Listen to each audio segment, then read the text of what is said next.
السلام علیکم۔ آج ہم بات کریں گے مشکلات انسان کی زندگی کو بہتر بنانے کے لیے آتی ہیں یا انسان کو ناکام کرنے کے لیے آتی ہیں یا انسان کو کمزور کرنے کے لیے آتی ہیں۔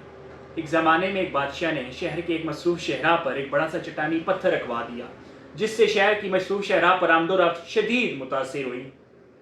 لیکن بادشاہ اس شہر کی مصروف شہرہ کو محل خفیہ دریچے سے دیکھتا اور یہ سوچتا کہ کیا کوئی ہوگا جو اس چٹانی پتھر کو دور کرے گا، اس چٹانی پتھر کو شہرہ کے کنارے پر دھکیلے گا اور لوگوں کی آمد و رفت کو آسان بنائے گا۔ لیکن شہر کے بڑے بڑے تاجر، بڑے بڑے لوگ وہاں سے گزرتے، مگر کوئی بھی اس چٹانی پتھر کو شہرہ کے کنارے پر دھکیلنے کی کوشش ہی نہ کرتا، بلکہ سب لوگ اس کے بجائے سائٹ کے ذیلی راستے سے گزر جاتے اور بادشاہ کو شہرہ کے ناقص نظام پر برا بھلا کہتے، کوستے۔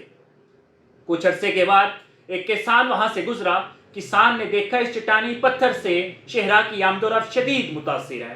اس نے اس پتھر کا معائنہ کیا اور اس پتھر کو اپنے دونوں ہاتھوں سے زور لگا کر شہرہ کے کنارے پر دھکیلنے کی کوشش کی، مگر وہ اس میں ناکام رہا۔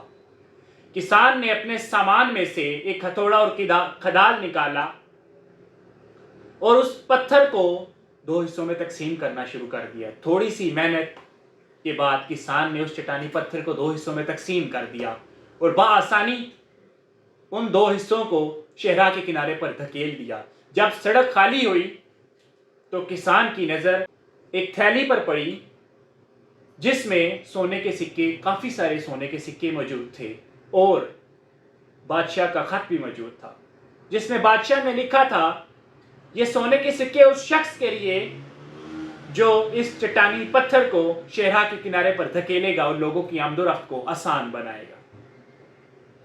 یقیناً اس کسان نے وہ سبق سیکھا تھا، زندگی کا وہ سبق جانتا تھا کہ جب بھی مشکلات آئیں تو ان سے گھبرانا نہیں ہے بلکہ ان کا سامنا کرنا ہے، کیونکہ مشکلات انسان کی زندگی کو بدتر بنانے کے لیے نہیں آتی بلکہ انسان کی زندگی کو بہتر بنانے کے لیے آتی ہیں۔